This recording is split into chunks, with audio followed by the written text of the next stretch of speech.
I'm delighted to have Dr Rakib Ehsan joining us here on the home of common sense, a man who has been making a lot of noise for a long time about this important issue and sadly has been ignored, I think, for far too long by the establishment, and we're delighted to have him join us here on Talk. Dr Rakib, thank you so much for joining us today. Can I get your reaction, first of all, to Yvette Cooper, Labour's government's so-called local inquiries, and whether or not you think they are enough? Well, in my view, Jonathan, completely insufficient. What we need a proper national public investigation into what I call group localized child sexual exploitation, which in more informal terms is street-based grooming by organised networks. And the announcement made by the Home Secretary yesterday in the House of Commons falls well short of that. She talks about 5 local inquiries and a snap national audit, which would be carried out by Dame Louise Casey over a period of only 3 months. And for me, that just isn't going to cut it.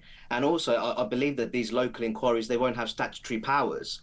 So they won't have the power to compel witnesses to attend and to take evidence under oath. So for me, what you need is a national public inquiry that explores the cultural, economic and social drivers of that street-based grooming, but crucially is able to compel witnesses to attend in order to determine public sector accountability for blatant institutional failures, which ultimately led to the most vulnerable members of society being severely let down by various organs of the British state.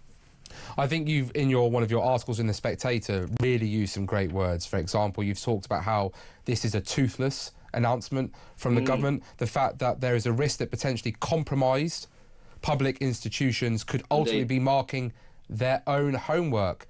As you've said, this scandal is not just about the victims and those who committed these horrific crimes. It's about the cover-up. It's about the institutions that failed these girls over and over again.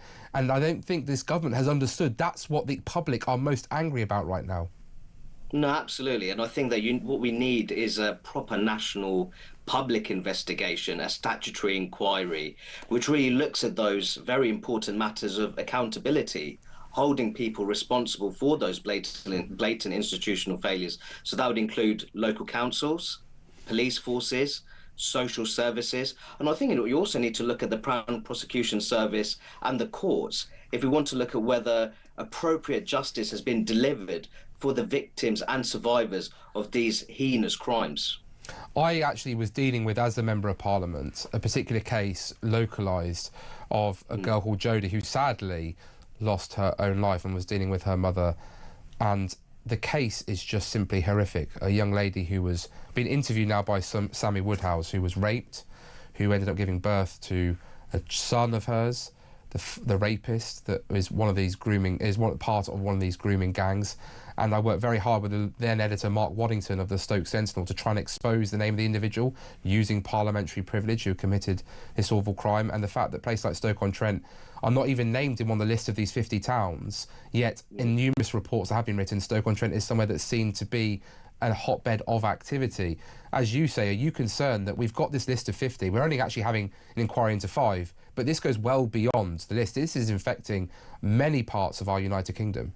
No, absolutely. For me, this kind of street-based grooming by what I consider to be predatory enterprises, this is a nationwide problem, which is precisely why 5 local inquiries, without having those statutory powers, for me, it falls well short of the proper national public investigation that we need. And I think that there's certain announcements made by the Home Secretary yesterday which are to be welcomed. I think enacting the recommendations from the independent inquiry into child sexual abuse, that can be welcomed. The fact that this SNAP audit will look into the cultural and societal drivers of street-based grooming, I think that is important, because we do have academic papers which show that when it comes to that group localized child sexual exploitation that we're referring to, it's men of Pakistani Muslim heritage which tend to dominate the prosecutions. So I think we need to look at those cultural and societal drivers. But I think what we need is an in-depth nationwide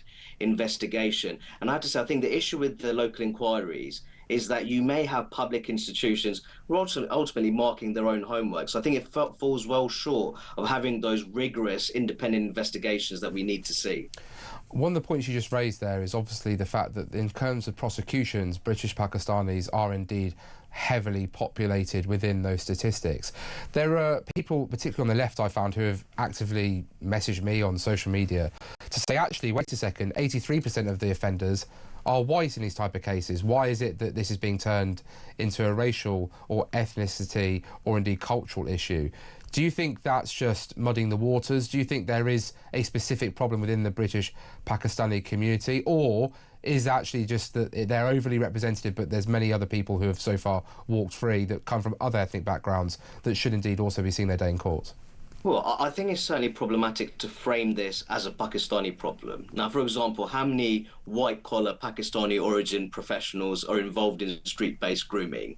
So I think that also you have to talk about those socioeconomic dynamics as well. What we're talking about here is that there tends to be a high level of representation among those who operate within what I consider to be a very intense, clannish kingship networks, which operate in very segregated, under-regulated parts of the nighttime economy. So I think the economics is important as well. But I think that that's the whole point. I think that if you really want to get into the nitty-gritty, you need a national public investigation, which looks far beyond just 5 areas, looking at that. And I think there's something that gets overlooked a great deal, is that when you look at this kind of grooming gang activity, Jonathan, it's taking place within Asian Muslim communities, that you actually have victims of Asian Muslim origin as well. So I think that what you want to see a national public inquiry that delivers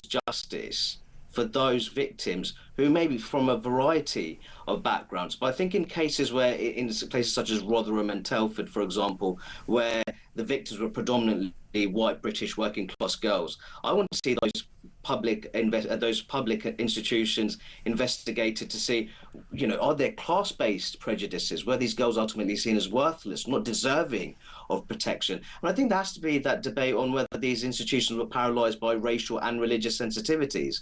Were there public sector officials who were worried about rocking the multicultural boat and looking to preserve community relations by investigating these cases of grooming gang abuse and exploitation? So all these things need to be investigated. And I think, can you truly do that with just 5 local inquiries and a snap national audit? I'm not so sure. I think you made a great point there about the fact that class should be looked into this, because when I was on the Education Select Committee in Parliament, we looked at the fact that educational outcomes were worst for white British boys and girls who are on free school meals and their other competitors from other ethnic groups apart from Roma Gypsy. Yet, if you look at all the type of schemes and opportunities, whether that be apprenticeships, internships, work experience, or indeed access to the top universities, these schemes are aimed at more people from ethnic minority backgrounds. And I think, therefore, there has been an element of classism in this, as well as an element of, like you say, not rocking the multicultural boat. And actually, what upsets me the most is that multiculturalism is undermined by those trying to, I don't know, on some perversion, protect it in this perverse way, rather than actually talking about, we need to hold people to account, we need to act within the law, regardless of race, religion, or ethnicity, or indeed gender. This is how we get to the bottom of scandals. This is how we avoid harm being done. Can I ask you, Dr. Rakib, you're an expert in this area. You've been talking for a long time in this area. You've obviously done a lot of work in it as well. Has the government come to you? Has the Labour Party reached out to you to ask for your advice and your expertise? Because surely, again, if they're looking for a bit of breathing space, they would be using voices such as yours to have a say.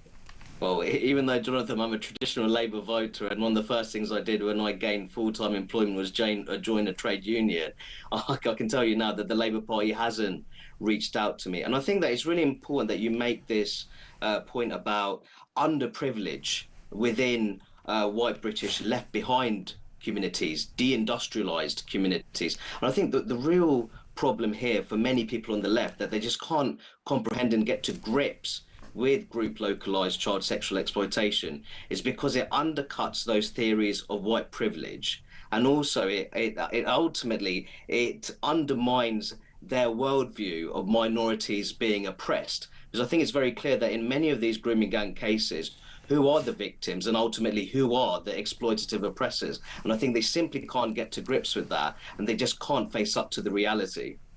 Dr. Rakib, can I say thank you so much for joining us, being such a voice of common sense